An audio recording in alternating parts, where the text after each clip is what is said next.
Dear Professor Fortunato Cediello, dear Professor Elena Elise, and dear Professor Han Yu, Professor Xu Jingli, and Professor Xiang Xiaojing. Good afternoon for Chinese colleagues, and good afternoon for my European colleagues, and good evening for my Chinese colleagues. My name is Dr. Gong Chen. I'm a colorectal surgeon. So you can see my address because today is my operating day. Now I'm still in operating room. So it's my great honor to host this Best of ESMO 2025. And as we know, it's only 1 month after the completion of the ESMO Congress 2025. So it's my great honor to invite very famous to international speaker, Professor Fortunato Cediello from Italy and Professor Elena Elise from Spain, yeah, to focus on very hot topics on immunotherapy and targeted therapy for colorectal cancer. So I think for our Chinese colleagues, it's a very good chance to learn from each other. And this year, I'm so happy to attending the Congress 2025 in Berlin, and it's not so many breakthrough in field of colorectal cancer, but many studies are very interesting. So I think tonight, Professor Chediello and Elise, they will talk about very good and to. So I think as our clinical doctors in China, we learn so much. Uh, Now maybe we move forward to the first part. The first speaker will be Professor Fortunato Ciardello. As we know, Professor Ciardello is a past president of ESMO and now is a membership committee chairman. And the professor Ciardello is a very famous medical oncologist in Italy University Campania, and he is now director of the division of medical oncology and the dean of the School of Medicine and the Surgery at the University of Campania, Lughi, Vanillati, Italy. So welcome, Professor Fortunato and Ciardello. And tonight, yeah, she's going to speak immunotherapy Congress 2025 ESMO and to us. So welcome, Professor Ciardello. Good afternoon or good evening, it depends on where you are now. And I'm very glad that you have invited me. I'm very happy to share with you what has been presented this year at the annual Congress in Berlin of the European Society of Medical Oncology on the issue of how immunotherapy can work in colorectal cancer, which are the patients in which this therapy could be effective. As you know, immunotherapy for colorectal cancer has been established very well for only a subgroup of patients, since most of colorectal cancer patients have what is called cold cancer type, in which current therapeutic options using immune checkpoint inhibitors are known with limited efficacy. Within this subgroup of patients in which, on the other hand, immunotherapy is very effective, immunotherapy has become a really a breakthrough, has changed practice, not only metastatic disease, but hopefully very soon also for early stage diseases. And why these patients are highly responsive? Because in these patients, there is a highly immunogenic tumor in which there is high antigen load. That is consequence in deficiency for the mechanism of DNA repair, and we call deficiency in mismatch repair mechanisms or microsatellite eye instability tumors. And about 10 to 15% of patients could have this kind of tumor characteristics in localized colon or rectal cancer, whereas only about 5% of these patients are with these characteristics within the metastatic disease. Then there is very few patients in which immunotherapy is very, very active also for other mutations such as POL-E or POL-D1 mutations. So what has been presented in Berlin that is refining the use of immunotherapy in colorectal cancer sensitive patients. The most important study in metastatic disease that has been presented in Berlin was presented by Sara Leonardi and colleagues when they reported the more updated results from the Checkmate 8 HW study. In this study was shown that nivolumab plus ipilimumab, therefore an anti-PD-1 antibody, and combination with initial doses of anti-CTLA-4 antibody is highly effective and superior in terms of propagation-free survival, not only to chemotherapy, but also to nivolumab monotherapy. This has been really a breakthrough that has changed, is changing the approach to metastatic colorectal cancer patients for first line, in which MSI status or deficient mismatch repair status is known. The study was complex with different arms, but what is really relevant here is to see in the presentation how nivolumab plus ipilimumab behaved in comparison to monotherapy arm.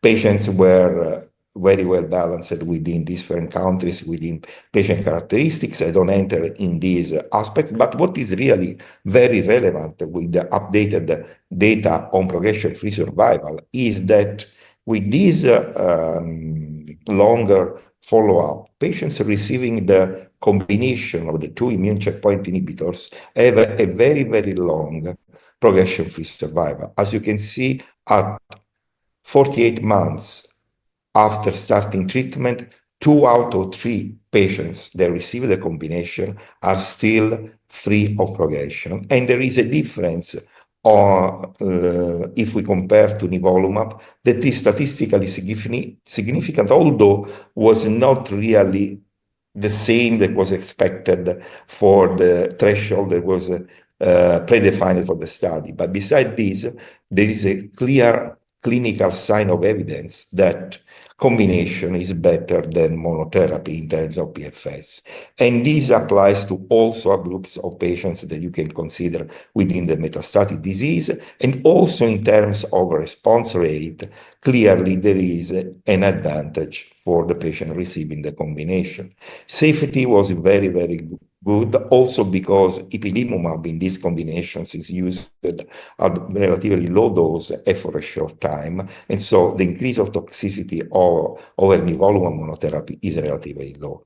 And if we consider from this study all lines of treatment, not only first line, but also subsequent lines, and we look at the data for overall survival, although they are not yet mature for median overall survival, there is still clear sign of major efficacy of the combination over PD-1 inhibition alone. You see at 4 years, 78% of patients receiving nivolumab plus ipilimumab, regardless of the line of treatment, are still alive. So almost 4 out of 5 patients, whereas 2 out of 3 patients are alive after receiving nivolumab monotherapy. And the same will be for immunotherapy efficacy in terms of PFS of the combination over monotherapy. In summary, these data are another strong piece of evidence supporting that adding initial doses of ipilimumab to nivolumab improves progression-free survival and potentially overall survival as compared to nivolumab alone in patients that are immune responsive with metastatic colorectal cancer. But another important issue is if we move from metastatic disease to early stage disease, and if we move from potentially responsive patients with deficiency in mismatch repair to patients that are the most frequent patients with colon cancer, the ones in which tumor has the mismatch repair machinery working, therefore proficient, are we able to define which are the patients that could have benefit from immunotherapy. To do this, the group of Miriam Chalabi from the Netherlands has done a wonderful translational research work based on the initial publication they did a few years ago in Nature Medicine, in which they provide for the first time evidence that a short pre-operative treatment with nivolumab plus ipilimumab was able to induce major pathological response in patients with proficient mismatch repair colon cancer. So this study was treating for only 2 cycles of nivolumab the patients, in 1 cycle also ipilimumab before surgery. And after surgery, a series of translational research experiments have been performed trying to correlate with response rate, ctDNA dynamics, transcriptomics, and genomic analysis, not only within the tumor cells, but also within the tissue, tumor tissue microenvironment, searching for markers or potential biomarkers of lack of response or of sensitivity to this neoadjuvant treatment. And as you see in the small group of patients that were treated, in 6 patients, there were 6 major pathological response. Half of them were complete pathological response in these proficient mismatch repair positive patient. So an important issue, I don't enter within all the dynamics of this study, is that at the end of a series of wonderfully done translational research experiments, the authors were able to define that TP53 mutations, whole genome duplication, and signature for proliferation were associated with response to nivo-ipi. Mutations in KRAS G12 was associated with lack of response, especially when patients had a wild-type p53 tumor. Another important issue, there was signs of activity when was shown high proliferative activity and high activation of CD8 plus T cells that in some way were defining a dysfunctional tumor-reactive phenotype that responded to immunotherapy. Immune infiltration and immune signature by itself were not, on the contrary, markers of response or lack of response. Obviously, these are very interesting scientific data, but still we lack clear biomarkers for defining the potential responders. Another important issue is what happens if we use neoadjuvant therapy in colon cancer patients with deficient mismatch repair. And a very interesting set of experiments were performed by using the combined patient data from 2 trials, Foxtrot and NICHE-2, that were respectively neoadjuvant or perioperative chemotherapy and neoadjuvant immunotherapy for mismatch repair deficient colon cancer patients. Without entering in the details of the study, was clearly possible to compare similar patient populations that received either only chemotherapy before surgery or around surgery, or, as we have seen before, 2 cycles of nivolumab, the first one with ipilimumab before surgery, respectively in the Foxtrot and in the NICHE-2 trial. Therefore, when they used a similarly selected patient population, the authors were able to compare data from 94 patients within a NICHE-2 trial and 185 patients from the Foxtrot trial. The bottom line of the study is that clearly neoadjuvant nivolumab and ipilimumab was superior to chemotherapy, that was 5-FU oxaliplatin-based chemotherapy, regardless of being before or after surgery in terms of disease-free survival at 3 years. You see, basically at 3 years, no patient recurred in the NICHE-2 trial, whereas 20% of patients recurred in the Foxtrot trial. And also, if you compare this by stage, beside the prognostic role of stage for foxtrot, the immunotherapy was equally effective in both clinically defined T3 or T4 patients. And in any case, in all parameters of activity of neoadjuvant therapy based on immunotherapy versus neoadjuvant or perioperative chemotherapy treatment, always niche to show that immunotherapy was superior. For example, look at the tumor regression rate, and so a way to assess pathological response between chemo and immunotherapy. That was obviously in favor of immunotherapy. So, in conclusion, neoadjuvant nivolumab and ipilimumab were statistically better and clinically more significant than chemotherapy strategy for patients with locally advanced colon cancer receiving as neoadjuvant treatment immunotherapy versus chemotherapy. And this data further support the study and the attempt to implement neoadjuvant immunotherapy also in colon cancer patients, not only in rectal cancer patients that have a deficient mismatch repair tumor. Another issue going back on, are we able to select proficient mismatch repair patients that respond to immunotherapy and have a predictive value for this selection, came from the translational analysis of two first-line studies that were done in Italy by the GONO group coordinated by Professor Cremolini in Pisa, the Atezo tribe and the Aveti trial, in which, by using means of analysis supported by artificial intelligence and digital pathology imaging for the tumor microenvironment, the authors tried to define if it was possible to find an immunoscore that was predicting for activity and response.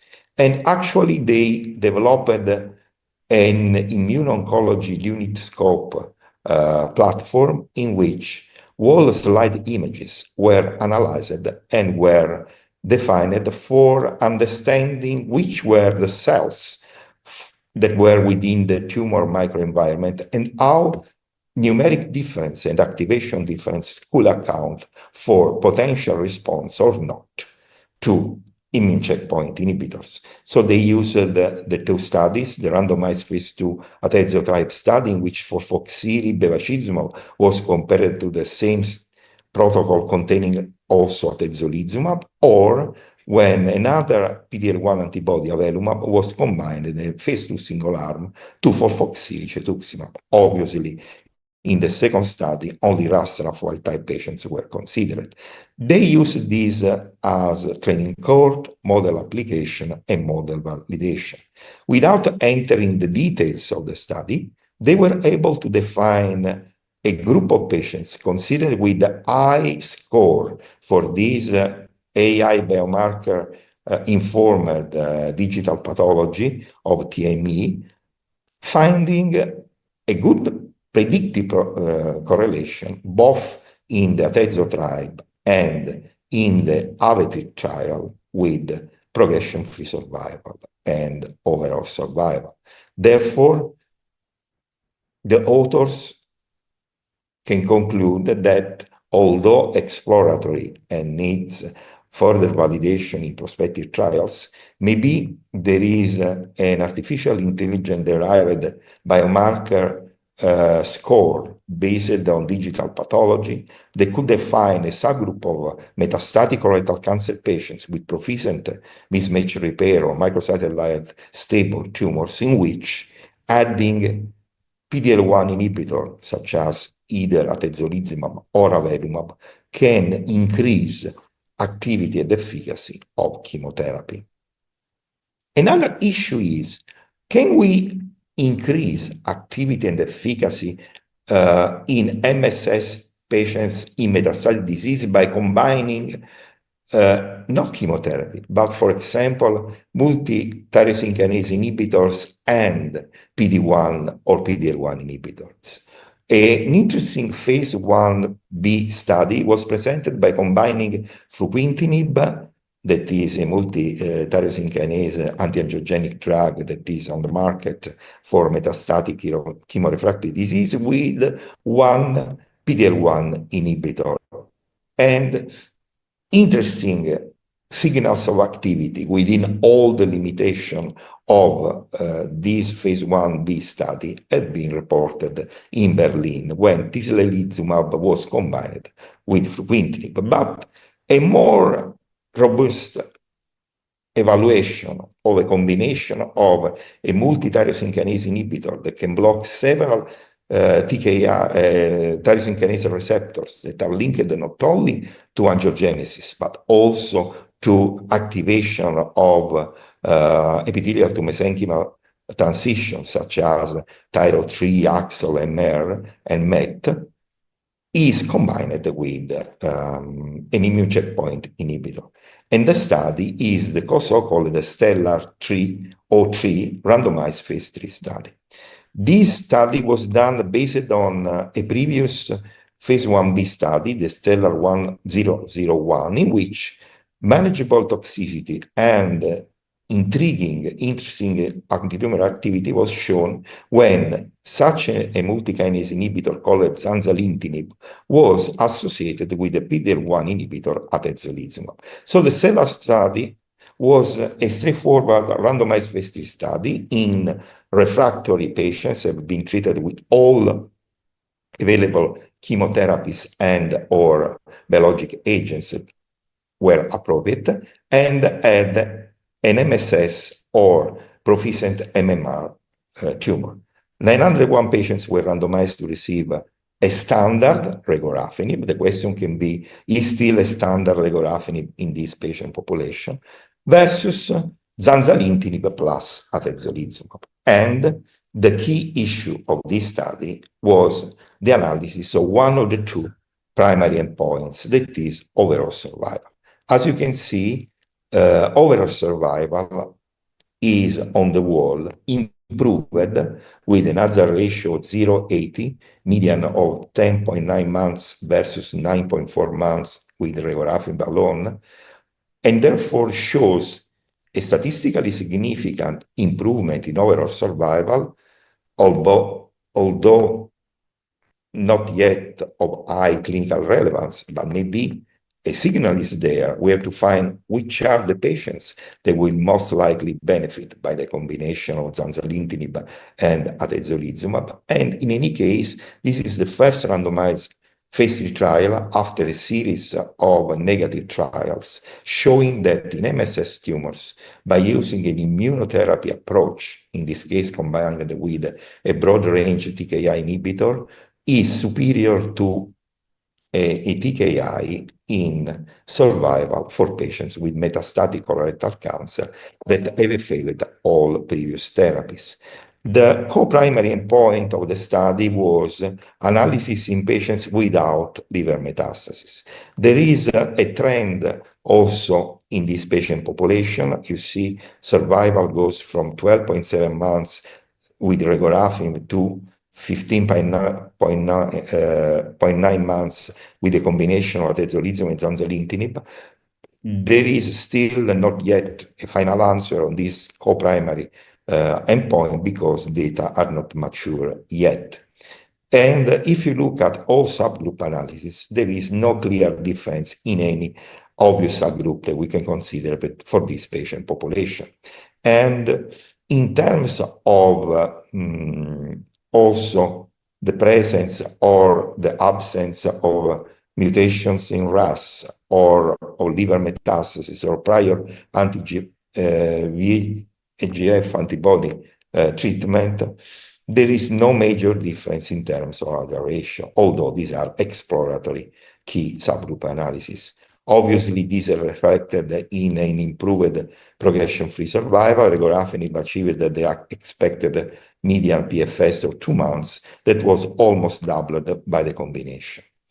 And in any case, The problem is that this combination is rather cytostatic than cytotoxic. You know that in refractory patients after 2 or 3 lines of treatment, we still lack an active treatment that can improve the response rate. In terms of what this study has added to what we know for the treatment with immunotherapy or metastatic colorectal cancer with macrosatellite stable or proficient mismatch repair disease, we can say that this is the first randomized phase 3 trial showing an improved overall survival in a combination in which an immune checkpoint inhibitor, in this case the anti-PD-L1 antibody atezolizumab, was used. Which are the patients who will benefit best and how this will be translated to clinical practice, to my opinion, requires further knowledge. Also because regorafenib was the comparator arm, and we know that for these patients, the comparator arm should be in modern treatment of metastatic refractory patients after failure of the first 2 lines, a combination of trifluridine and bevacizumab. Thank you for your attention. Okay, thank you so much, Professor Chediello. Very wonderful lecture and share us a very breakthrough and very important progress in 2025 ESMO Congress about immunotherapy, including neoadjuvant and first-line immunotherapy for MSI-high or dMMR patients, and especially show us the very important progress in this field for pMMR, and especially including for neoadjuvant and the late line of metastatic colorectal cancer, especially for Stella 303. I think it's the first phase 3 positive OS positive clinical trial in this field. So it's very wonderful. And we will have a panel discussion together at the end of the second topic. So Professor Chadiello, please stay with us and just have a rest. Thank you so much. And the next speaker, I would like to introduce Professor Elena Eliz. And now she is a medical oncology consultant at the Walter Hebron University Hospital, Spain. And Professor Elena Eliz is going to talk about targeted therapy progress from the ESMO 2025 and for colorectal cancer. So Professor Eliza, please. Thank you so much. So I'm trying to share the slides. I guess that you can see the full screen. Yeah. Okay, Good. so first of all, I would like to thank the opportunity to be here today and to share new insights in metastatic colorectal cancer. So what I'm going to try to cover is particular abstract that has been recommended to be discussed today, particularly focused on second line and beyond, particularly heavily pretreated metastatic colorectal cancer population, avoiding immunotherapy as it has been excellently covered by Dr. Fortunato Ciardello.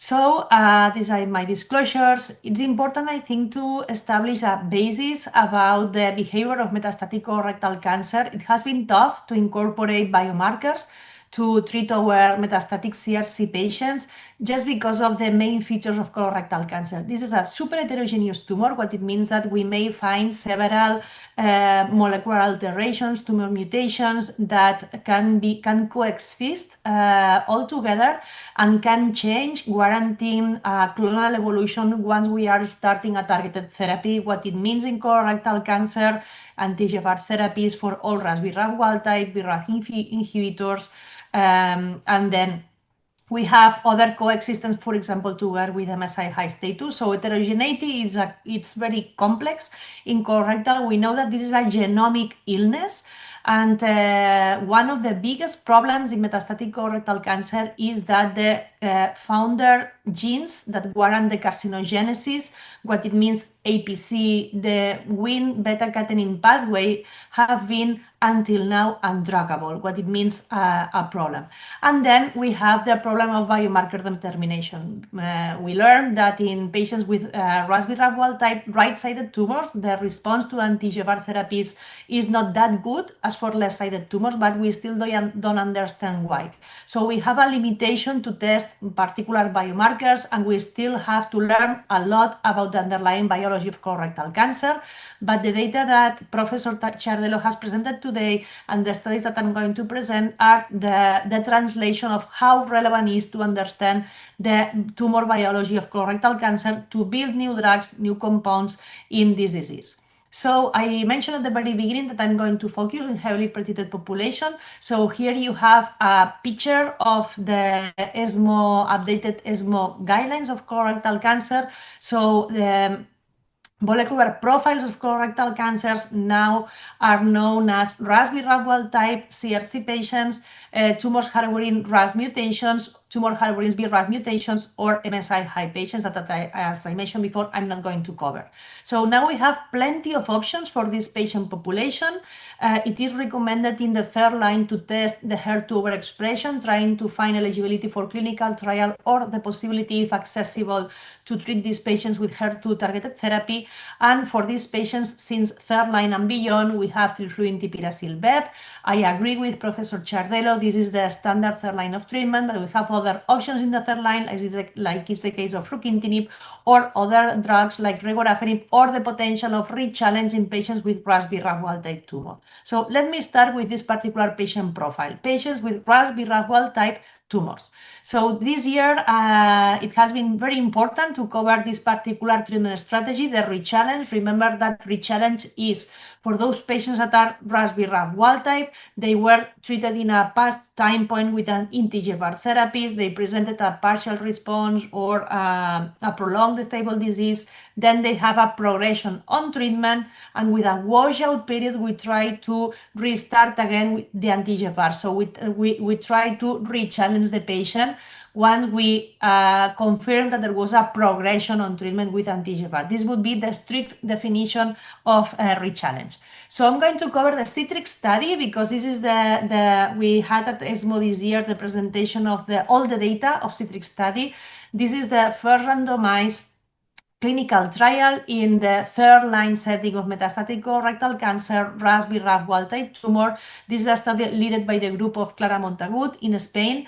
And a nice thing of this study is how patients were selected to be in. So the test was NGS testing in liquid biopsy, and the inclusion criteria was based on the relative mutant allele fraction. So we have the determination of several driver genes. We identify the resistance mutation, and we compare the weight of the resistance mutations compared to the one of the driver genes. They didn't present this at ESMO, but as I mentioned, we have been involved as investigators in this study, and this is a smart way to select patients for re-challenge. So patients were randomized 1-to-1 to receive irinotecan cetuximab or the investigator choice at that time point when we still didn't have the access to trifluridine-tipiracil-BEV. So in the majority of the cases, as you will see later on, we have other treatment options different from trifluridine-tipiracil-bevacizumab. So at the end, 800 patients were eligible for the screening, 58 patients included, 31 patients were treated with irinotecan cetuximab, and 27 with investigator choice. As you can see here described, the proportion of patients receiving trifluridine-tipiracil-BEV was quite low, but this is quite usual considering the time point, as I mentioned before, when the study was developed. We have other treatment options like capecitabine combined or not with bevacizumab or regorafenib. Of note, in Spain, we have restricted access to regorafenib in several areas of the country. And here you can see at the bottom of the slide the different the NGS testing that was performed in this particular clinical trial.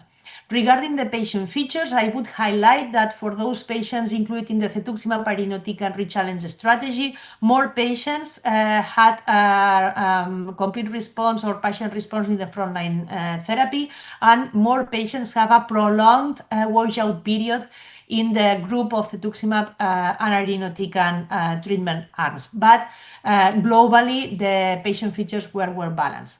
Here you have a summary of the efficacy in the clinical trial. So as you can see, although the small numbers turns into the lack of statistically significance, we can see that the rechallenge with irinotecan cetuximab showed a higher response rate and disease control rate. The current disease control rate was 77% compared with 44% for investigator choice. In regards to progression-free survival, it was 4.6 months compared to 2 months, so numerically superior, favoring cetuximab irinotecan rechallenge. In terms of overall survival, you can see that the small numbers make it difficult to find, as mentioned before, statistically significance, and of note, there was a 75% crossover rate. It's important as well to understand the context at our country, that we don't have the possibility, or we don't have the reimbursement of liquid biopsy to check eligibility for rechallenge. That's why it was a huge opportunity for the investigators to identify potential patients that later on could receive an anti-EGFR rechallenge. Consider that if the patients are treated into the control arm, then we have more time for a washout period, and probably we have more chance to have responses to anti-EGFR in later lines of treatment. And here you can see that although the limitation of the small numbers of patients treated with different tipiracil-bev, there is also a trend to have better outcomes in those patients treated with the anti-EGFR rechallenge. To me, this is the most interesting data, I would say, because for those patients that were considered ultra-selected, the definition of ultra-selection is described here without showing any mutation concerning not only KRAS and RAS, but the receptor BRAF MAPE2K1, that it's in the MAP kinase pathway together with HER2, MET. In these all wild-type patients, the benefit of the treatment was higher than for those that have any gene alteration. So this is as well coherent with the phenomenon that we are seeing in the frontline setting. So this is a different topic if we have to redefine the way in which we are selecting patients eligible for an anti-EGFR treatment, not only in the refractory setting, but as well in the frontline.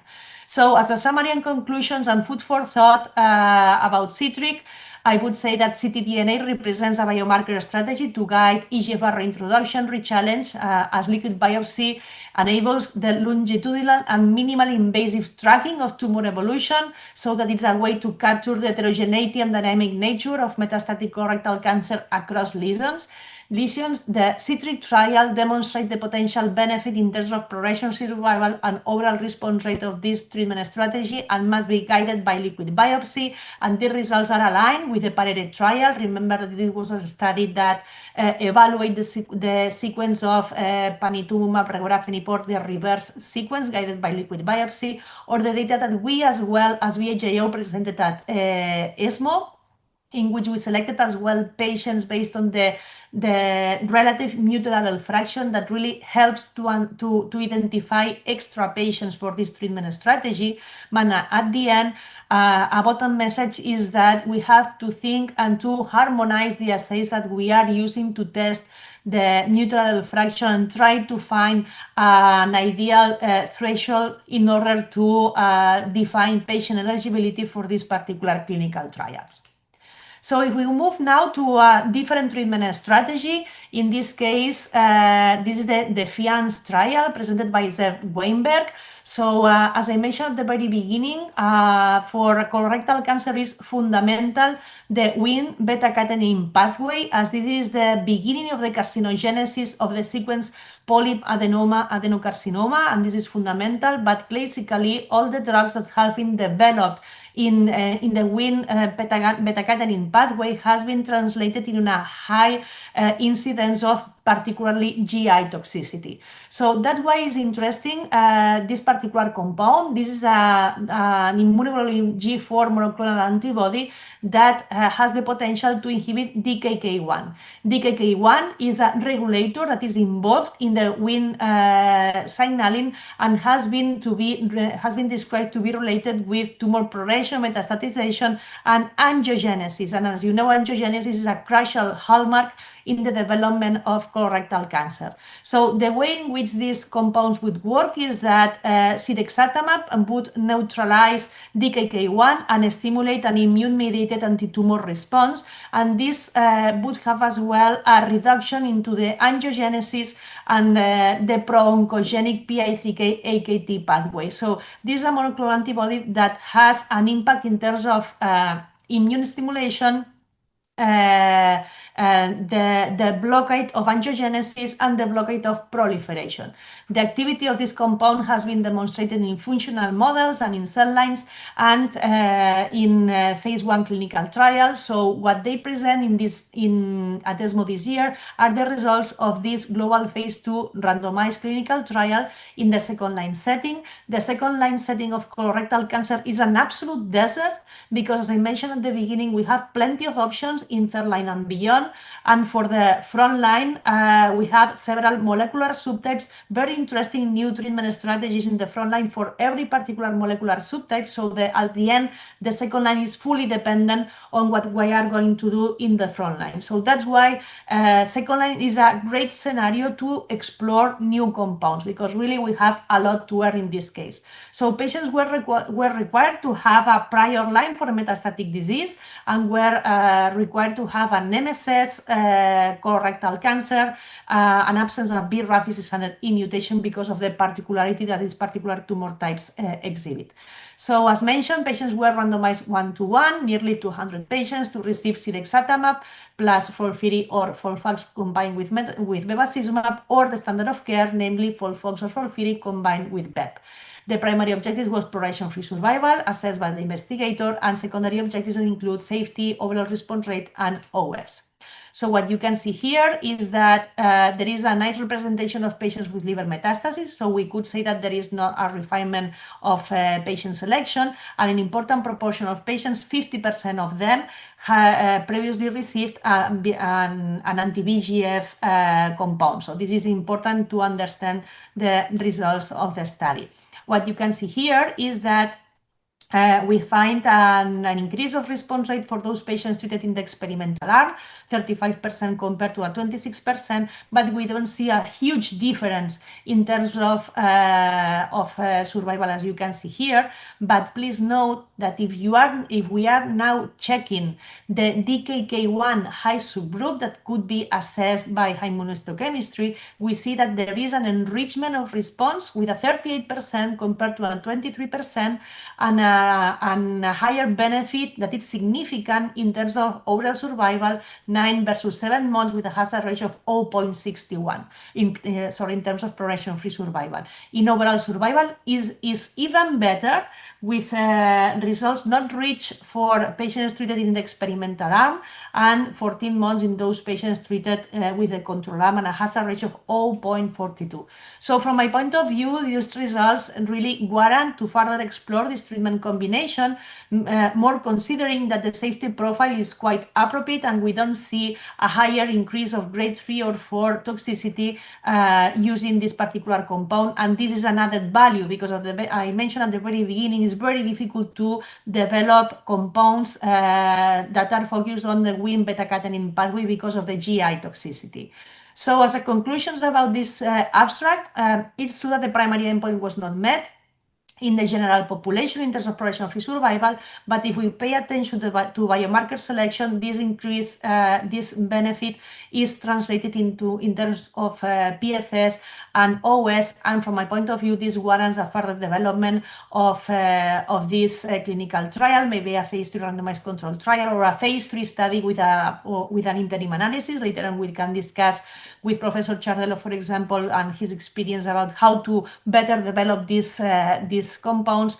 And the good news is that we have a potential biomarker, but we have the same problem as with other biomarkers, which is the ideal DKK1 cutoff and the interaction with other biomarkers, like it is the case of KRAS, NRAS, or BRAF, remember, that are not included in this particular study. And finally, this study presented by Dr. Cecchini focused on these different compounds, ADCs.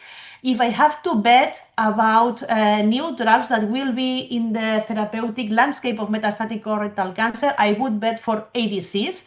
ADCs, remember, that have not only the drug, but the target, the linker, and what it is more important, I would say, the payload. That is the way to have the drug into the cell and then have activity of the compound. The main targets developed in GI tumors have been HER2, Claudin, Tropo2, and Nectin-4. And the most commonly used payloads used to be it's through our statins, but in colorectal, Topo1 inhibitors. In the case of this particular compound that I'm going to discuss, is focused on c-Met, and the payload is a Topo1 inhibitor. So what it is presented, Dr. Cecchini presented this year at ESMO, is the results of the phase 1 study and the randomized dose optimizations in patients with colorectal cancer. These are patients treated in third line of colorectal cancer, being MSS, BRAF wild type, and any RAS. So important as well to highlight, as I mentioned before, that this is focused on c-Met. It has been historically very difficult to target c-Met in colorectal cancer. We have learned that c-Met used to be overexpressed in colorectal cancer liver metastasis, but the way to make a blockade of c-Met in colorectal has been very difficult. For example, monoclonal antibodies that have been developed to HGF, which is the ligand of MET, have failed, or other compounds that are dual inhibitors have also presented frustrating results. I would say that this would be an exception because of the mechanism of action of the compound being an ADC, and, for example, very interesting results coming from BiTEs, like is the case of amivantamab, that has a dual linker for MET and for EGFR. So here you can see the efficacy in terms of response rate and the profile of toxicity. About the toxicity, important to say that this is quite dose-dependent hematological toxicity, and the proportion of interstitial lung disease, sorry for the typo here, is 5%. And in terms of efficacy, note that the response rate is also dependent on the dose of the treatment, and it's quite important for those patients treated at 2.4 mg/kg. And here what you can see as well is the efficacy compared to trifluridine bevacizumab, that seems to be higher for those patients treated as well, particularly with the experimental arm and the dosage of 2.4 mg/kg. So as key messages of this study presented by Dr. Cecchini say, important to say that there is rationale for further development of the compound. It presents, particularly because of the overall response rate, that remember that in the refractory disease, we don't have the chance of response rate. This has been already mentioned by Professor Chardello. The majority of the compounds that we have in third line are cytostatic, not cytotoxic, so this would be an added value. But we have here as well the same problem as I mentioned before, how to optimize patient selection. MET overexpression has demonstrated to fail in other clinical trials, and we have as well the same problem of biomarker interaction, like for example the case of RAS mutations. And finally, I would like to stress as well some insights about data on fruquintinib. Remember that fruquintinib has two pivotal clinical trials, FRESCO and FRESCO-2.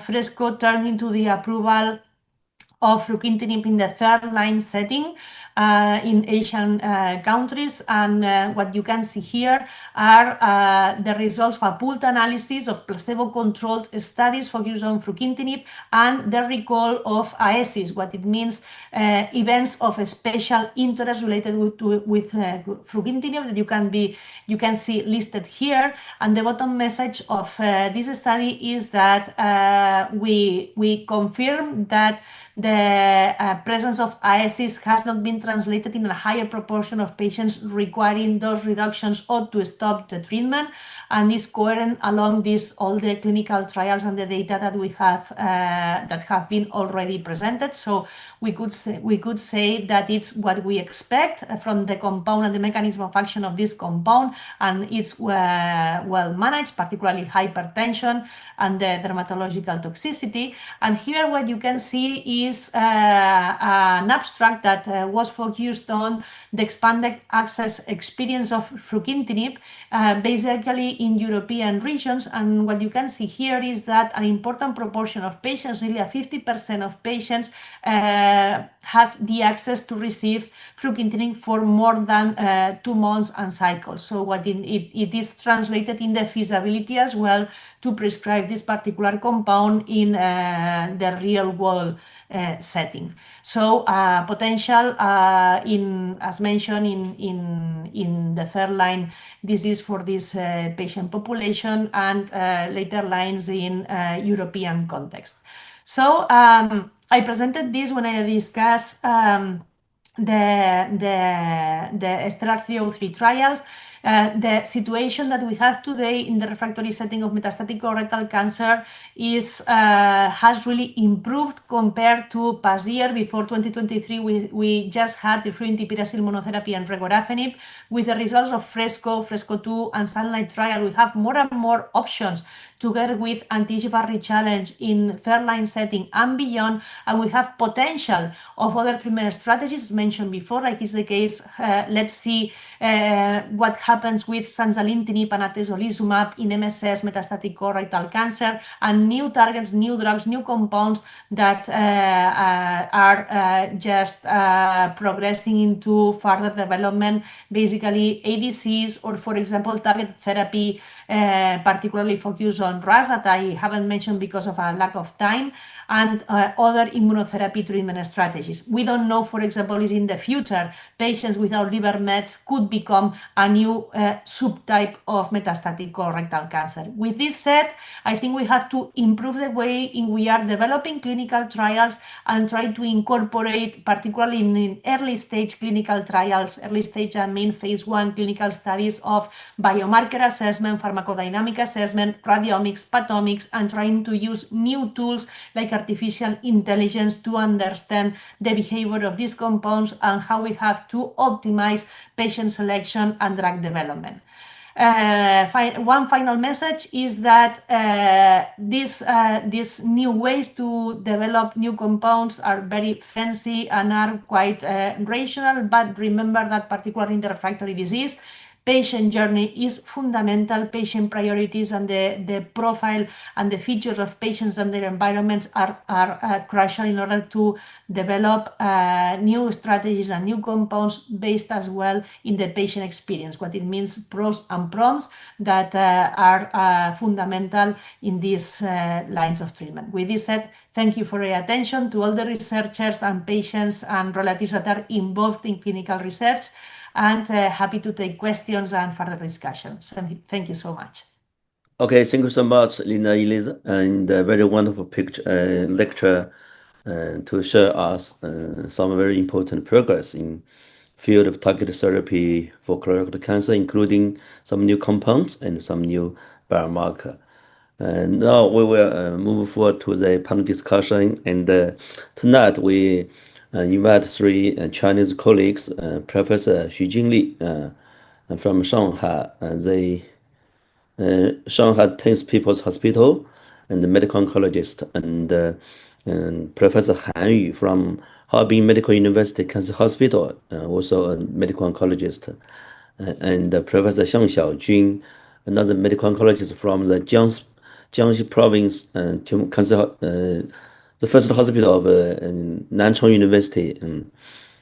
Yeah, and welcome three dear colleagues, and Professor Elias and Professor Chedela will stay with us to join our panel discussion. And tonight we have two topics. So may I show, can I have the screen to show the topic we have to discuss?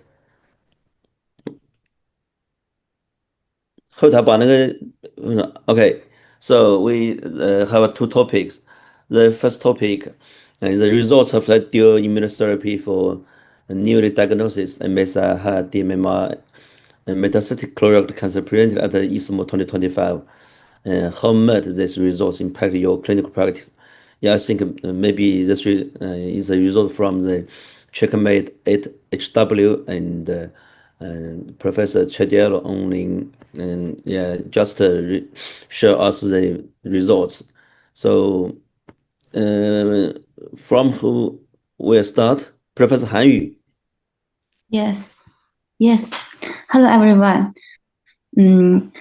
The 2025 ESMO updated the data of CheckMate HW. We found that in the first-line treatment population, the PFS of the dual immunotherapy was the single immunotherapy NR was 60.8 months with an HR of 0.69. The PFS of the all last treatment NR was 44.3 months with HR of 0.62. The PFS of the first line treatment population was better than that of the all last treatment population, indicating the necessary of confirming the DMMR status of the tumor as early as possible and using immunotherapy as early as possible. Yes. In the subgroup analysis results, the dual immunotherapy in the first-line treatment showed a consistent PFS benefit trend compared to the single immunotherapy in most subgroups. Notably, in some subgroups that was less likely to benefit from the single-agent immunotherapy in the past, such as those with liver metastasis and peritoneal metastasis. The dual immunotherapy achieved consistent PFS benefits. And the CR rates of the dual immunotherapy and the single immunotherapy groups were similar. Yes, 35% or 31%, indicating that they are particularly sensitive groups to immunotherapy in the population. For them, as single immunotherapy sufficient. Additionally, the ORR of Asian patients after receiving dual immunotherapy was as high as 87%, with a CR rate of 48. No cases of disease progression were observed in the Asian population, while the PD rate for the global population was 10%. Considering the national conditions of China, the economic capacity of patients, and the immune side effects they need to bear, the results seem to state that stratified treatment may also be necessary for the DMR population. So, Professor Chediello, what do you think of the subgroups that benefits in the PFS analysis of CheckMate HW? How do you decide whether to choose single immunotherapy or dual immunotherapy for MSI patients in clinical practice for MCRC patients? Thank you. Okay, so I think Dr. Han have a very frequently asked question. Is I think based on the results of CheckMate at HW, the majority of the patients with first line immunotherapy should be giving dual immunotherapy. But for the Chinese situation, clinical situation, toxicity and financial issues. So very, very important question. What patients can we only do a single immunotherapy like PD-1? So is enough. So Professor Chediello, what's your comment and your opinion? Obviously, I do not have a final answer. I can tell you my opinion. In my opinion, obviously, the most important issue is to define in the most appropriate way at the level of diagnostic knowledge of microsatellite eye instability or deficiency in mismatch repair. So this is a key issue, to have the right test done before first line with high level of sensitivity and specificity. After that, in my opinion, in most of cases, patients should be treated with a combination, because as you see also from the nivolumab plus ipilimumab data, there is only about 10 of patients that do not respond, they progress rapidly to the combination of two immune checkpoint inhibitors, whereas about 20% or 25% progress early to nivolumab alone. So the risk is that if you treat with immunotherapy, with monotherapy, with the anti-PD-1 antibody, either nivolumab or pembrolizumab, you can have patients that could not be rescued later by immunotherapy, because we know that these patients respond not very well to chemotherapy. So also another issue that is in favor of the combination is that ipilimumab is done at relatively low dose, and the number of ipilimumab administrations is relatively low. So I don't think that this will increase too much the cost. The problem could be increasing toxicity, but this should be evaluated with each patient. Okay, thank you, Professor. And may I ask to the other two Chinese colleagues, Professor Shi and Professor Xiang. So what's your opinion for the same question asked by Dr. Han Yu, and do you have any other comments in this field? Professor Shi, you first, lady first. Thank you, Professor Chen. So actually, that's the same question I want to ask Professor, Professor Cardioli. And I want to say that I have the same concern with Professor Han Yu, who should accept the PD-1 or PD-L1 monotherapy, and who should have the combination therapy. Because last week I have a patient. I think she is diagnosed as Lynch syndrome, and actually she accepted 3 cycles of sintilimab monotherapy for the palliative treatment, because she is advanced colorectal cancer, and the response is stable. But after the 3 cycles, the local doctors thought that she maybe have better response from the immunotherapy. So based on the chemo checkmate 8HW, they gave her the combination immunotherapy, that is nivolumab plus ipilimumab. But after 1 cycle of the combination therapy, there's a proliferation. There was proliferation happened in this patient. So after this case, what is the main reason for proliferation? It's the tumor shrink is too fast?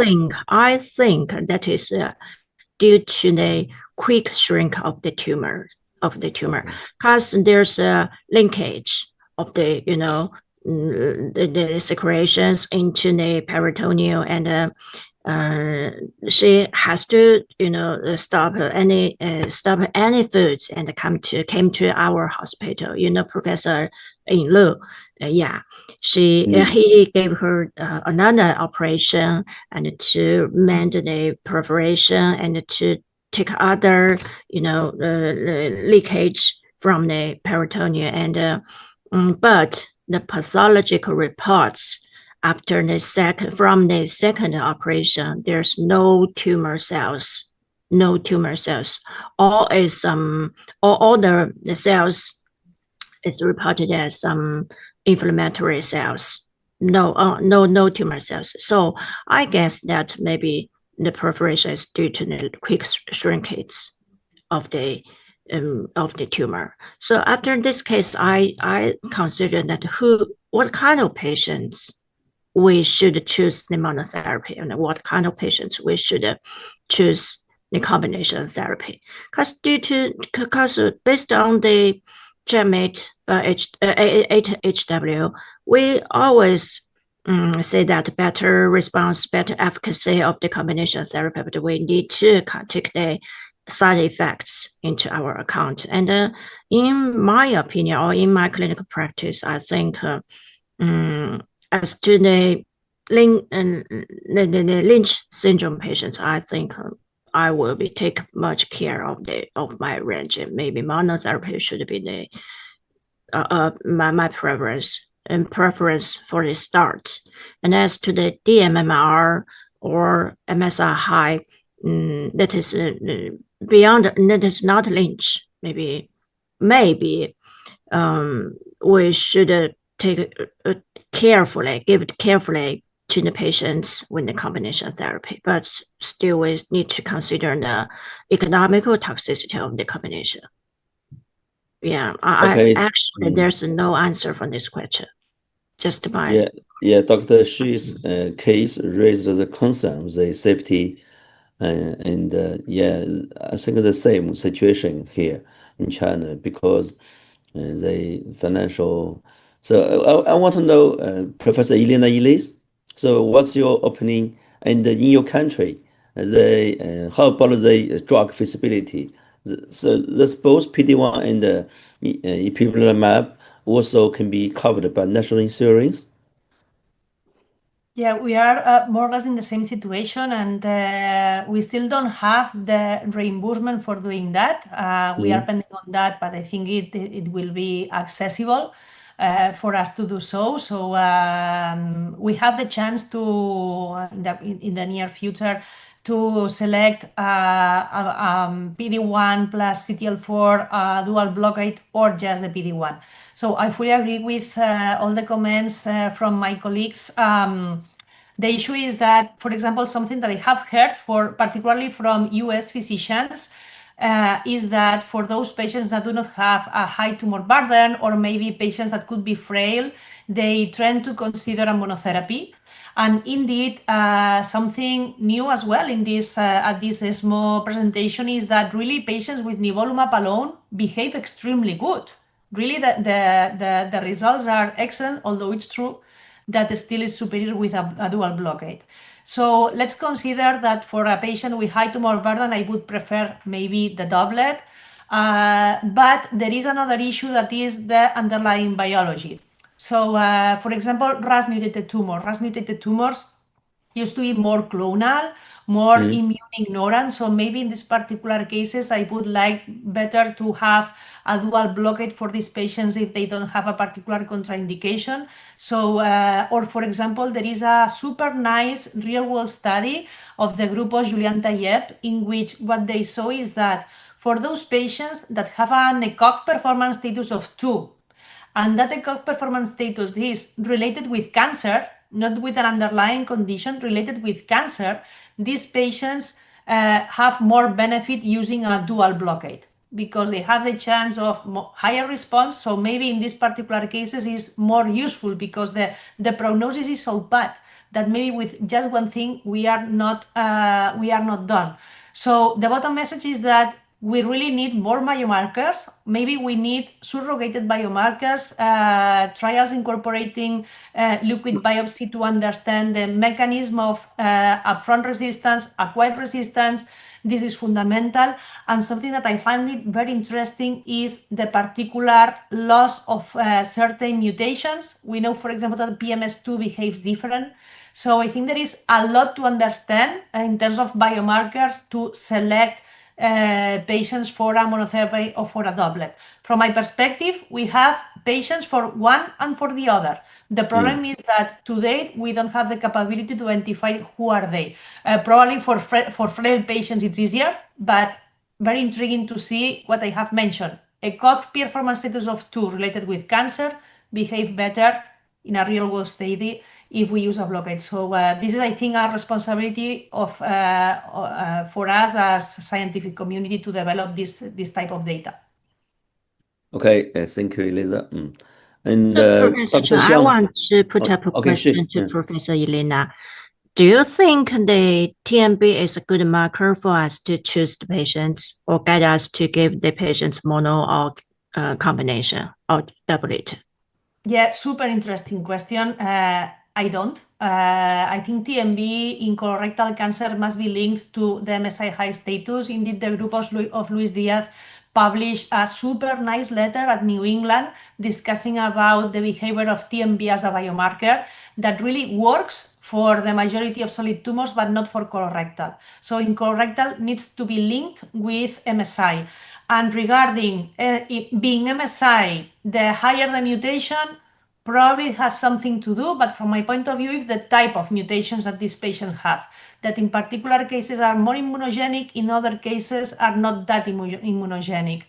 There is an interesting niche of patients that being MSS, we have clinical trials in early phase. I presented some data at ESMO GI this year that for those patients that have MSS tumors, have low tumor burden, and a TMB above 10, they used to have an enrichment of response of bispecific monoclonal antibodies. This is quite interesting. So I think TMB could be interesting in particular settings, or for example, could be a way if you have an MSS patient with an NGS testing that doesn't cover poly, and if you see a high TMB of 100 or something like that, maybe that's a poly patient. So it's a way to find extra responders because MSI poly are mutually exclusive, or in early drug development to select patients with low tumor burden and TMB about 10, and then they could be responders to new treatment strategies of immunotherapy,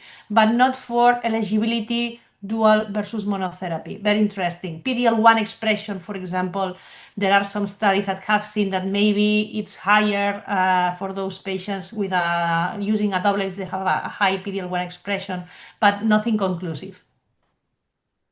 Okay, thank you, Lina. And Dr. Xiang, Okay, what's thank you. your comments and your opinion?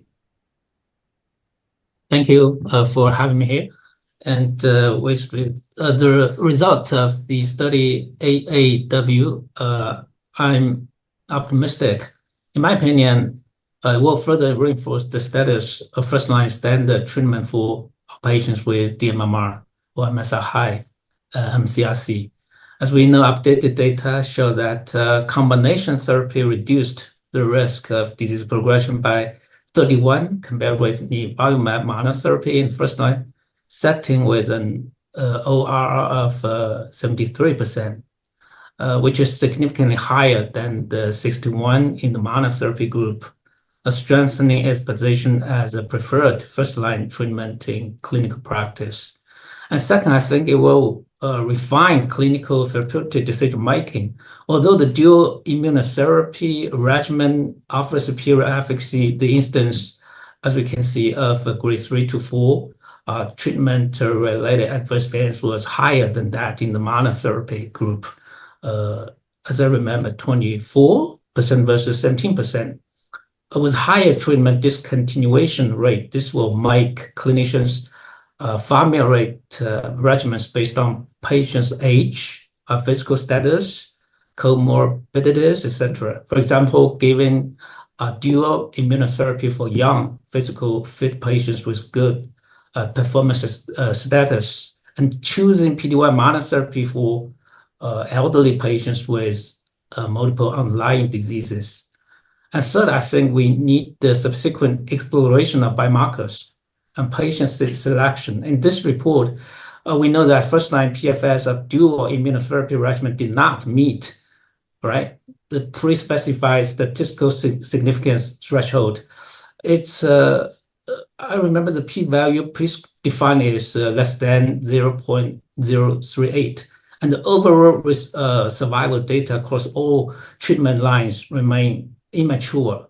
So therefore, while continuing follow-up, researchers will be encouraged to explore biomarkers to identify a patient population that can derive, maximum benefit from the dual immunotherapy regimens.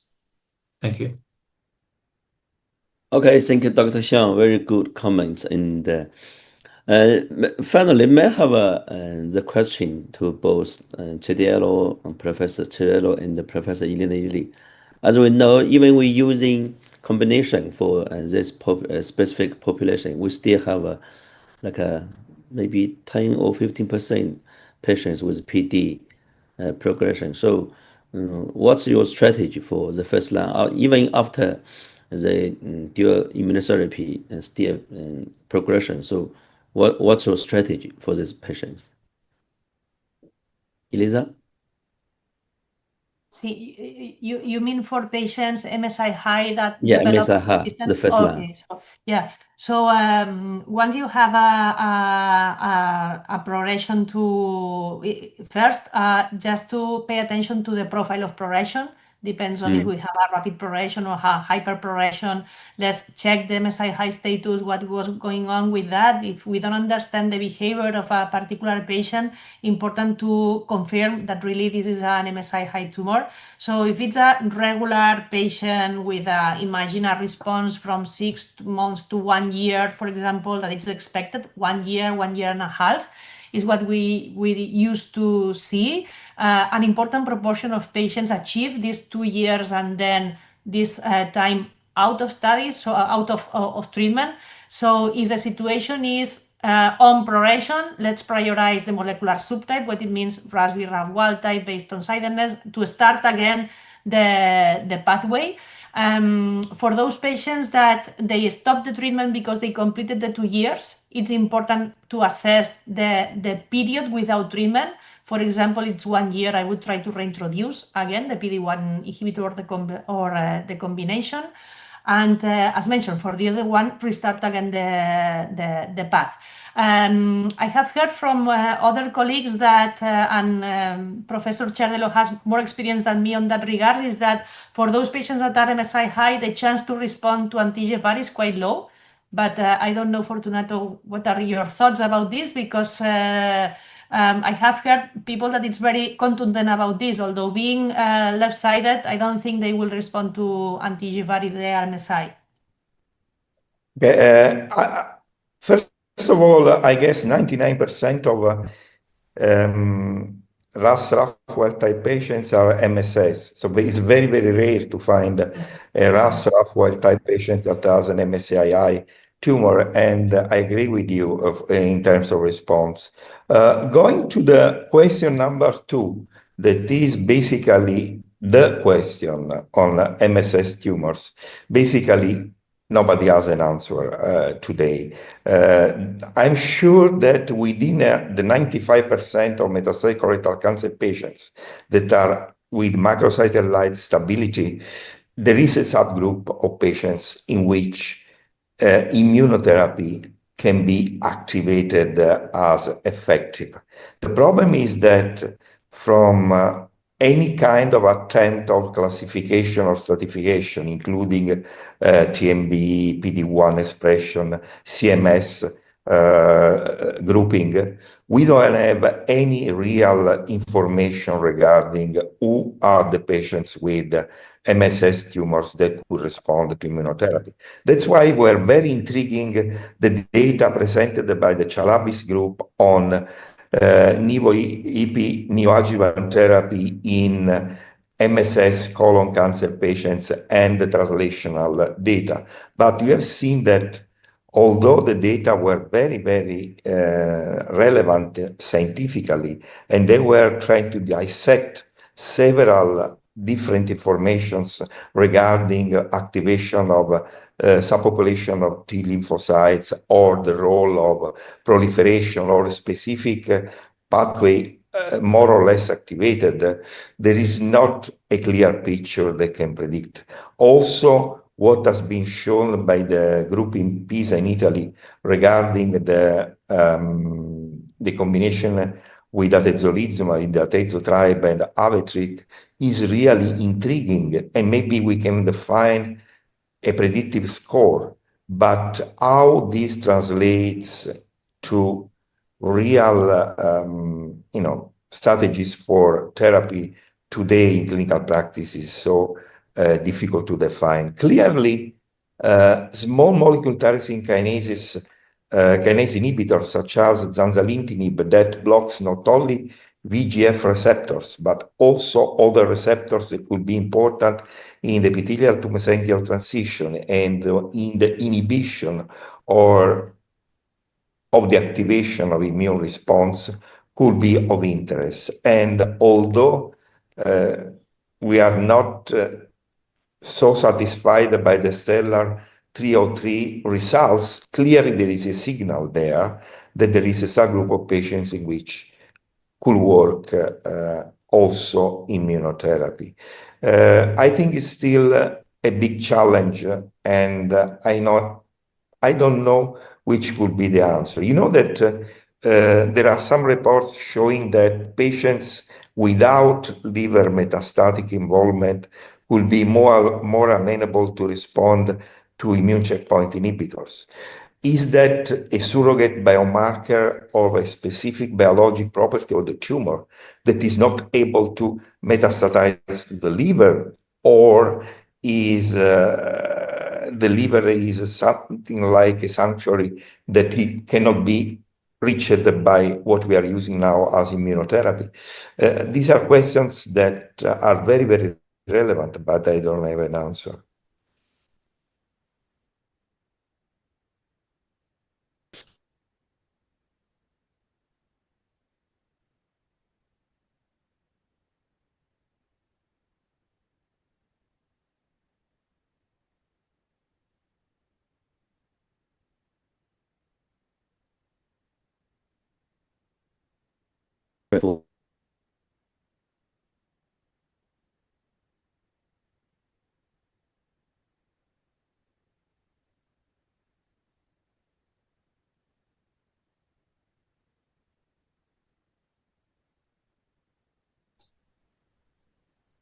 Okay, maybe there's something wrong with the Wi-Fi of Professor.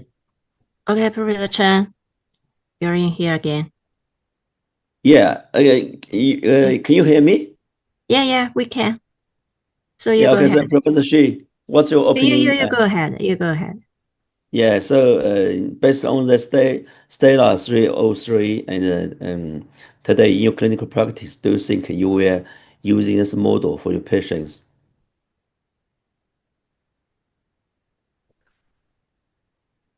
Hello?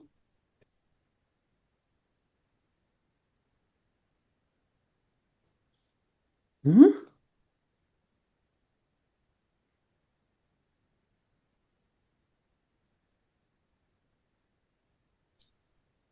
So you ask me or Yeah. yeah. I'm sorry, I didn't get up your question. For the topic number 2. Yeah, I know. As Yeah. to the TKI. What's your comments? And I think based on the results of Stella 303, so would you like to using this model for your patients? TKI plus immunotherapy for MSS stage 4 colorectal cancer patients.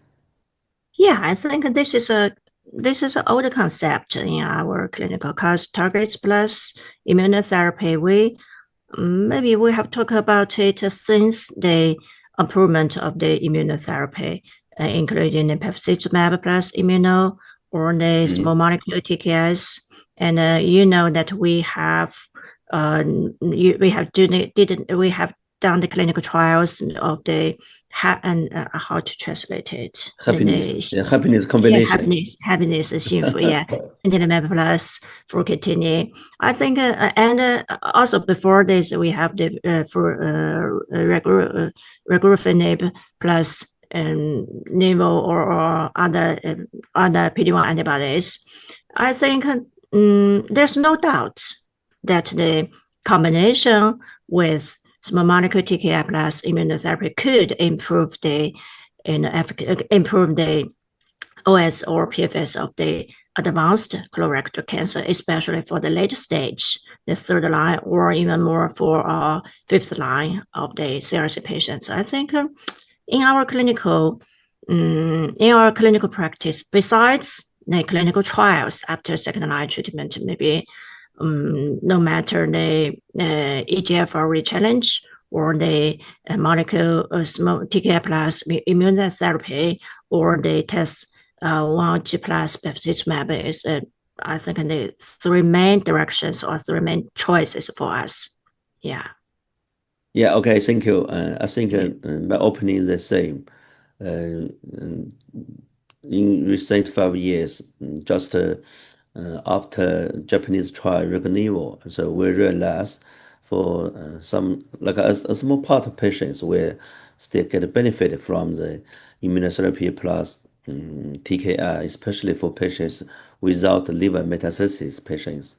And this year, Stella 303, the results still show this phenomena. So we are waiting for the final OS results from that subgroup without liver metastasis. But see the results show very good trend and longer OS benefits. Okay, now we move to the topic number 3.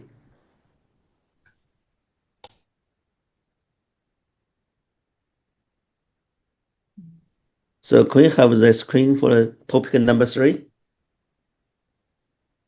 The topic number 3 should be focused on this DKK1 inhibitor is a very new compound and plus anti-angiogenesis and plus chemotherapy. I want to know for your 3 Chinese colleagues, Dr. Xiang, Dr. Han, Dr. Shi, who have any experience for this DKK1 inhibitor? Han Yu or Professor Xiang? No, we haven't any experiences in using this inhibitor. No, Okay, have so no Dr. Han? appearance. Yeah. No, I have no appearance. Yes. And Shi? Yeah, my boss, Professor Li, did a lot of basic research on this direction. Did KK1 plus and the angiogenesis plus, but it's only on a mouse model. There's no progress in the clinical trial. So not in clinical study. No. So Professor Elena Ellis, so based on the deficiency trial, do you think this model is a very promising strategy for this population? Yes, I do. Really, the key thing here is now how they are going to move forward and which will be the next step. So to me, it's very attractive, the potential to have a biomarker. And it's a biomarker that has a rationale in colorectal cancer. It would be feasible, easy, it's cheap to test, but with this said, is important to, if we are considering a compound, because as I mentioned, the benefit for the whole population was not there. So the clinically meaningful benefit is for those patients with an overexpression of DKK1. And I know because I had the chance to discuss with them, but I know that even for patients with the top highest expression of the biomarker, the response was even better. So I really think that there is a chance for exploring this. The strategy, I don't know, maybe should be a phase 2 clinical trial with a cohort of biomarker selection and see.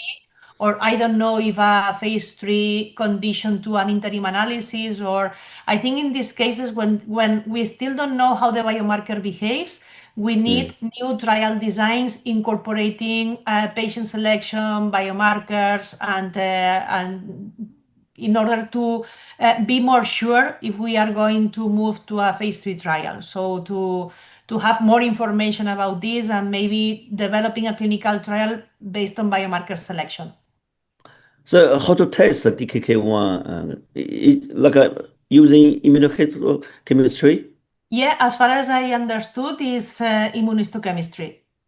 Okay, good. Yeah, I think maybe it's a very promising strategy, but we still have a long way to go, and we just awaiting the much more clinical study data to come to us. Okay, finally, we move to the topic number 4.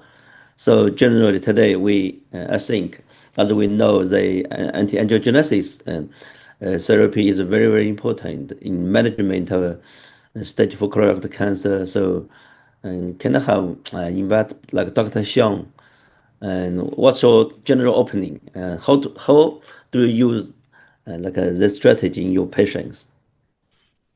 Thank you. I think the first concern is the rational optimal medication sequence.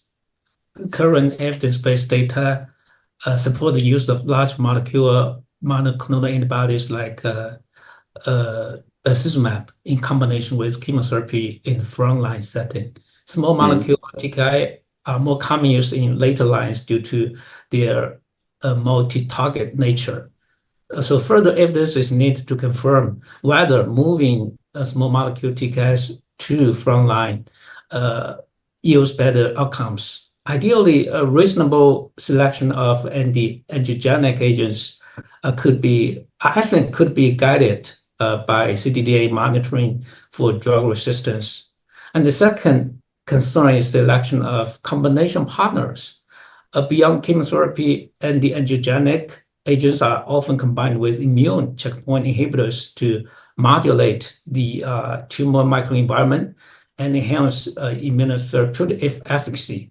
A combination with other targeted agents is also a direction of active exploration. For instance, in the as we talk about above, in phase 2 DeFianCe study, the combination of bevacizumab, a DKK1 inhibitor, and the chemotherapy achieved promising results. Yeah, that's all. Thank you. And I want to know, so far we know many Chinese medical oncologists have so much IRT study. So for yourself, do you have conduct any like a neolag, neolag study? The question for me? Yeah. Oh, okay. We actually have attended the capability to study the combination of bevacizumab and So that's for first line?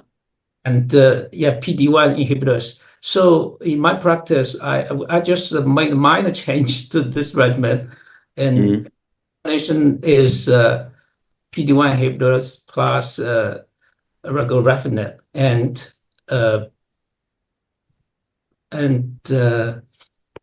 shimide. Yes, the three drug regimen. Okay, so now may I ask Dr. Han Yu, when you are using like a Regnivo model to use a TKI plus immunotherapy like a PD-1 antibody for your MSS patients, do you think any difference between different TKI like regorafenib and fruquintinib? Because as we know, for Regnivo lac study, I remember the first result from the Japanese Regnivo study. None of the patients with a liver metastasis will respond to this model. But I get some news from the Dr. Xu for like a happiness combination. If you are using fruquintinib and another PD-1 antibody, so maybe it will be change something. Do you think it's different? Yes, in my clinical practice, maybe the fractino is more better than regnifinib when it combined with PD-1 drugs. Yes, in my opinion, in my practice, it's better for some patients, including the AE and the effective. Yes. And Dr. Xu? Yeah. You mean the comparison? Find some difference between this model? The compare of the Regnivo and happiness regimen. Yeah, like a fruquintinib and the regorafenib. Do you think different drug will have different efficacy? If I have a patient with a liver metastasis and the MSS stage 4 colorectal cancer, if I want to use immunotherapy, so what model I should use? Like a TKI plus PD-1 or just like a defense study, DKK1 plus anti-angiogenesis and plus chemotherapy or something like that? We have no DKK1 actually, so the choice is limited for us. And first, Professor Chen, I want to make amend for my answers of your last question. That is the TKI plus PD-1 antibody. I want to amend that. That should accept the patients with the driver gene. It means the patients with KRAS G12C, KRAS G12D, these patients should accept the targeted therapy first, I think. Yeah. After targeted therapy or besides targeted therapy for the patients with no driver gene, and we should still strengthen the importance or strengthen the necessity of the anti-angiogenic therapy, especially for the whole process or whole management of the advanced colorectal cancers. So this is my answer for this question. And as to the option for the which one TKI or which combination, actually, I think maybe fruquintinib in my clinical practice, I think it's safer than other TKIs. And the TK plus PD immunotherapy is one of my choice. But you mentioned the DKK1 because we have no DKK1, and also remind me of another combination therapy in our country, that is the capability research. Capability model, okay. Capability, yeah. And we will try now. After multiple lines of the treatment, we will try the HDAC inhibitor plus and bevacizumab or plus the oral chemotherapy. Yeah, I think that is another choice for our patients in our country. Okay, so Professor Eliezer, now in your clinical practice, do you use in clinical practice using like a TKI plus or PD-1 antibody out of a clinical trial? You will use, so what TKI normally you will use? Yeah, we don't use out of clinical trial these treatment approaches, as this must be investigational, neither by compassionate use. So if I had to consider a treatment strategy like this by compassionate use, maybe it would be interesting for me in BRAF 600 mutated metastatic colorectal cancer, the potential of combining a PD-1 inhibitor together with a BRAF inhibitor and basically encorafenib and cetuximab based on the preliminary results of the SWOG trial. We know that BRAF 600 mutated metastatic colorectal cancer patients have an inflamed tumor microenvironment. So in these patients, there is a strong signal for doing these treatment combinations and clinical data, but coming from phase 2 clinical trials, we are pending on. Recently they have published the results of the randomized phase 2 study.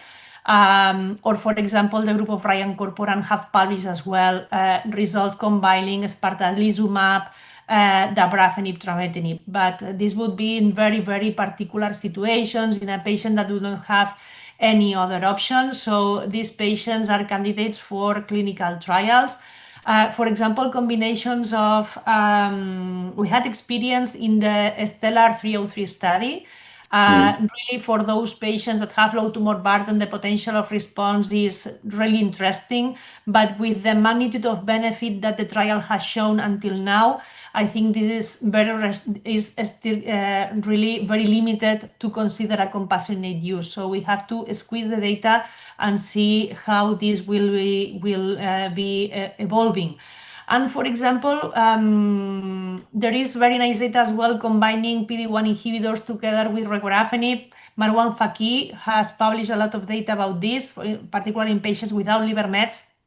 But again, this is something that our pharmacy department would never allow. We don't have a phase 3 positive clinical trial, but maybe for BRAF I would try in this particular setting. So I think everything is very preliminary. I know that there are programs of expanded use or compassionate use, like is the case of BOT-BAL. although this is not a TKI combination in patients without liver metastases. So depending on the profile of the patient and the molecular subtype, we could consider options, but always in the context of a clinical trial or exceptionally, very, very exceptionally by compassionate use if there is access. Okay, thank you, and Elena, for very wonderful comments. And now I have another question for Dr. Han Yu. Dr. Han, in your clinical practice, as we know, like this evening, Professor Elena's presentation to talk about some clinical trial, like for rechallenge of EGF antibody. So, what do you think the results, like a citric, because the trial is negative and the primary endpoint did not be met, and in your clinical practice, so do you want to use like a rechallenge of EGFR antibody? 在临床中，三线的再挑战细血单抗。 So in my clinical practice for the re-challenge in the third line, this is actually very common. But based on my clinical practice, if we ask everyone to do CT testing, that's actually not very feasible. A lot of patients are unwilling to do that, or they have limited affordability or some other reasons. So I have done some retrospective analysis in our center for those who did not perform CT test. For example, they have used the second line of bevacizumab combination, and in the third line did not use the anti-EGF, and they have the anti-EGFR treatment re-challenge in the third line, and they are doing pretty well, even though without us being receiving CT test. But of course, if we can have a CT test, that would be the best. But if we are unable to do the test, but I still see some very good response and survival if we re-challenge in the third line. So basically, we can see for patients who have wild type, they still account for 20 to 40%. So basically, more than 50% are still wild type patients. So I think in the third line, re-challenge is a very good option. Dr. Xiong, like for rechallenge, we know a Periri trial showed PFS can be prolonged, but no OS benefit. So what do you think? Are you still using rechallenging strategy for your patients? Who's the question? Who's the question? Me? Dr. Xiang Xiaojun. Oh, okay. Normally, after disease progression, we will do the DA test again for the patients. And as we know, ctDNA is very, very useful in predicting the efficacy of cetuximab in the treatment of advanced colorectal cancer. And if the results shows that RAS a wild type or a BRAF mutation wild type, we still will conduct the treatment like cetuximab in combination with chemotherapy for the patients again. And in my experience, we may have treated maybe more than 10 patients like that. Half of them achieved response. I mean, maybe partial response, like something like that. Okay, so Professor Elena, Yeah, and based on the results of a citric and the Periri, we know maybe PFS can benefit, but always no benefits. So how do you balance your selection? Which patients will re-challenge the EGF antibody, and which patients maybe you just give like a standard third line?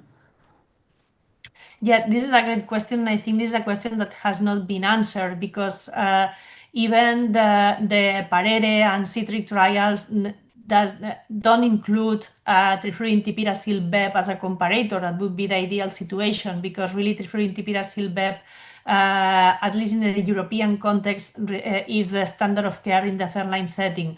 So I think here we have several contexts. So first, if we have patients that really have an extreme great benefit in the frontline setting, have a nice washout period, I would say that not less than 4 months. Ideal situation would be 6 months, but that they have this situation and you have the chance to do a liquid biopsy. So this is very important. The access to liquid biopsy, for example, in our country is not reimbursed, the liquid biopsy testing. So we have research projects and then we have the chance to do it. So guided by liquid biopsy. And if, for example, if you need response and the patient really has a clinical profile that could preclude the potential response, is something that we could do because with rechallenge we have the chance of response and this is different from anti-angiogenic agents. With this said, something that could be done is because for the liquid biopsy we may have 3 to 4 weeks for a turnaround time. This is what we have here. So maybe you could start with a treatment for all comers and later on trying to introduce the treatment if you with anti-EGFR if you are not in a hurry of response rate or whatever. So I think at the end what rules is the liquid biopsy. So first, to have a clinical profile compatible with a potential response, and second, to have the access to liquid biopsy. And really, we need to better understand the information that we have from the liquid biopsy. So the sensitivity that we need from the test, the cutoff is something that has not been described. And in this sense, I think data sharing and real world data will be very important to have a high number of patients treated and understand which would be the preferred candidates to prioritize the anti-EGFR rechallenge. But my vision for rechallenge is that you have to take profit of the window of opportunity, the momentum, the chance to do liquid biopsy, understand the liquid biopsy and the clinical profile. So it's something to consider in the third or in the fourth line of treatment, I would say. Okay, thank you, Elena.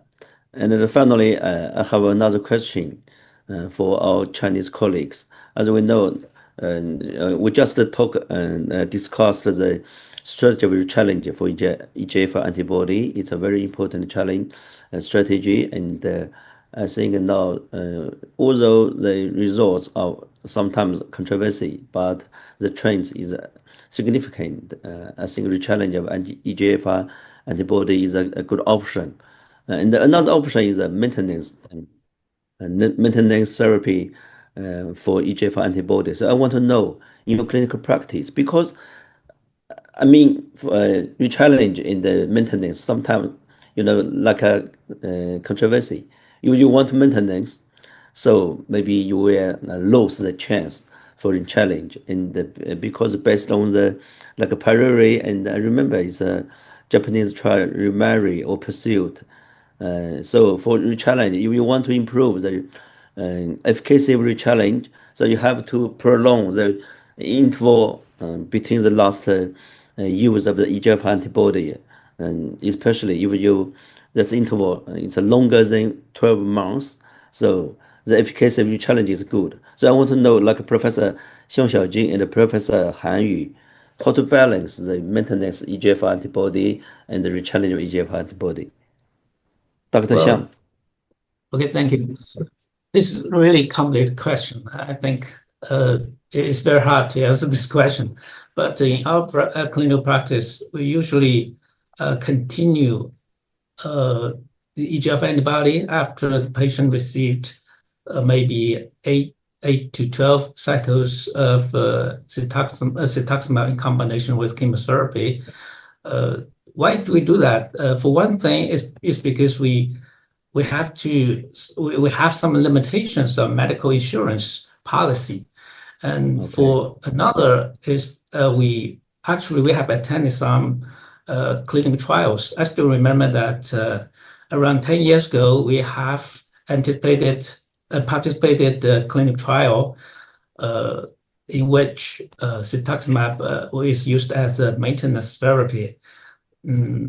Actually, we have seen the progression-free survival is up to, in my mind, it was about 9. Yeah, it is up to 9 months. 9 months. Well, yes. that's quite good. Yeah, so usually we seldom transfer cetuximab to bevacizumab as a maintenance therapy. Okay, so Professor 韩语怎么办？你可以用中文表达一下你的意思。 So, Professor Han, you can also speak in Chinese. So, we'll do maintenance, and also how do you balance the re-challenge versus the maintenance? 听得到， Okay, 我一定会用维持的。 I will use 更多 maintenance, 的就会选择那个服用 but 药类。 I will use the fluoropyrimidine as the maintenance because in clinical practices, I mean for cetuximab, PFS is less shorter than the combination with capecitabine. I mean, sometimes we also need to avoid dermatological toxicity and GI toxicity of cetuximab.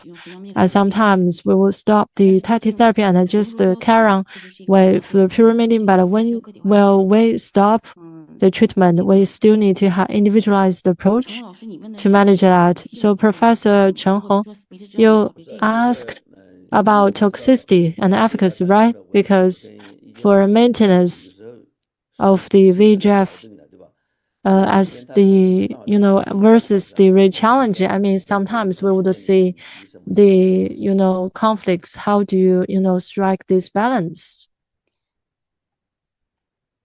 一般来说，血管 So 治疗是指一线 for cetuximab, the maintenance will be in first line. After successful induction, we will have long-term maintenance. And so if the progress will use the lenvatinib, you mean for re-challenges that they progress on second line in clinical practices.